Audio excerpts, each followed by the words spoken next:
So I get asked all the time about my meditation because invariably in any conversation that I'm in, mindfulness, meditation always comes into play because so many people seem to be stressed all the time or they seem unhappy about one thing or another. I'm talking about mindset.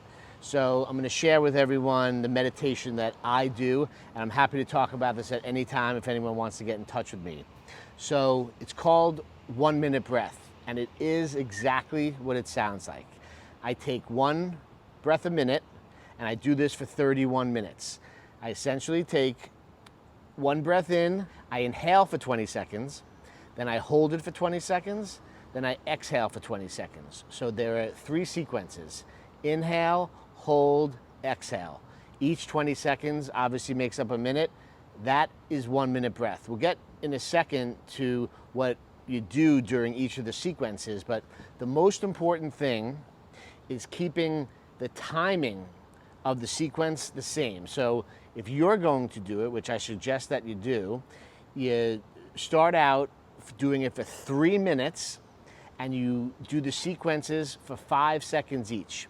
Build yourself up to 21 to 20 seconds at 31 minutes. So you inhale for 5 seconds, you hold it for 5 seconds, and you exhale for 5 seconds. And you do that for 3 minutes. You do that for 3 minutes every day.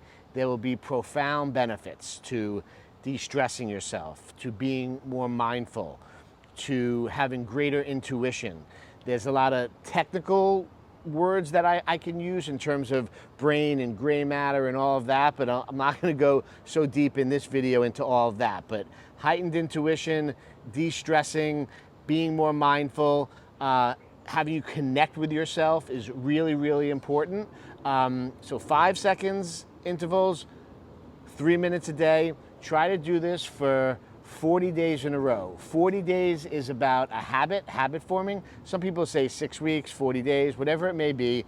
In Kundalini Yoga, we talk about 40 days. So I would strive for that. Now, when you're inhaling, you inhale consistently for the 5 seconds, hold it for 5 seconds, and exhale. It's all consistent. It's not fast or slow. It's the same for all the 3 sequences, mostly the inhale and exhale. Holding, you're just holding. So while you're breathing, the key thing to do is really to shut out your mind. And while you're shutting out your mind, which is very hard to do, thoughts are going to keep coming. That's okay. You're not doing it wrong if thoughts are coming. It's going to take a while to slow down those thoughts and then to have those thoughts not come anymore.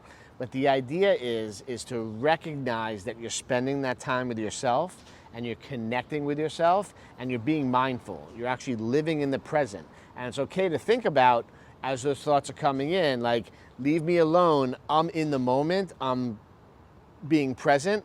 And you sort of have that conversation with yourself. It may sort of feel weird, but the idea is that you're getting control over your mind. You're not letting your mind control you. So it's sort of like you're a third person in the conversation. You have your mind, you have who you think is you, and your subconscious, right? And you're watching that conversation. After time, you're like, oh my God, I'm sort of seeing this go on and on. I know I'm not crazy. Maybe I can really control these thoughts and not be a prisoner of my mind. Let me decide what I want to do, when I want to do it, what I want to think about, how I want to think about. And that's really what mindfulness is. But this is a daily practice, something you do every day. And one of the most impactful, profound things that happens when you do this every day, not only from de-stressing yourself and clearing your mind, is you end up creating space for yourself, with yourself in that process, and you create space for other people. Now that is really key, because once you start creating space for other people, that's when real kindness and mindfulness comes into play, because you start to have empathy and you start to really pay attention to other people, and that other people actually exist while you exist. And you start to open doors for people. You start to not honk horns at people. You let people cut in front of you when you're driving, right? That's all mindfulness. That's all being present.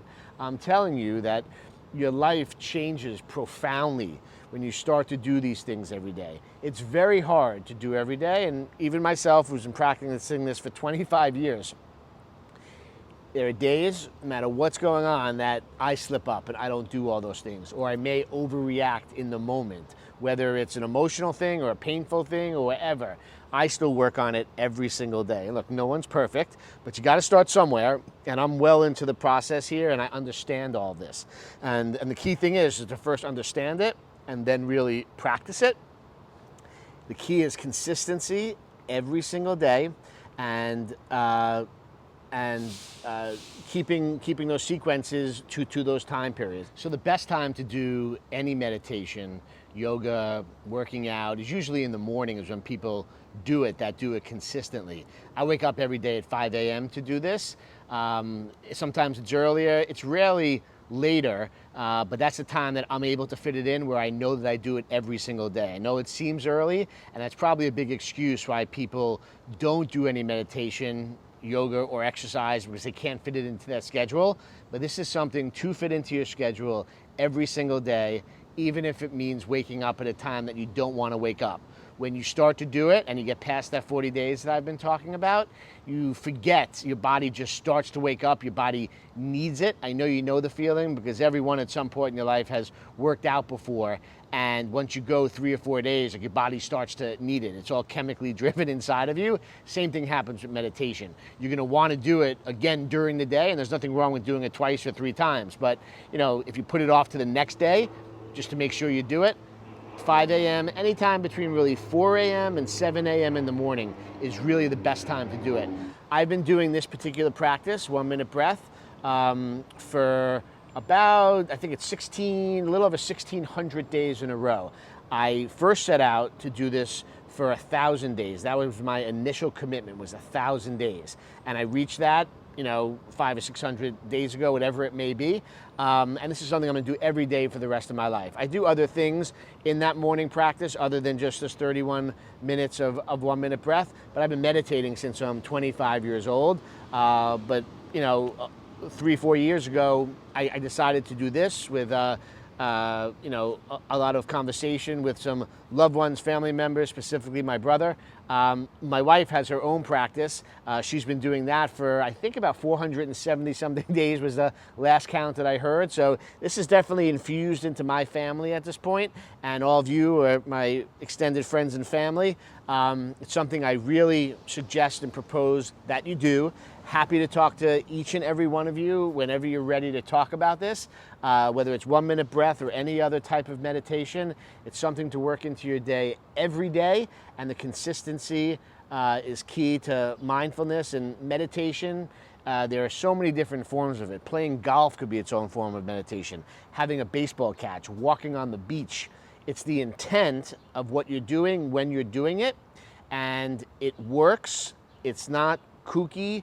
It's not cultish. It's none of those things we all used to think that meditation, yoga is. I have more of a meditation practice than a yoga practice. I do some yoga, but mostly what I do is meditation, and it's had a huge impact on my life, personally, professionally, family-wise, in every which way possible. So I'm available, happy to talk to you. I would just start today.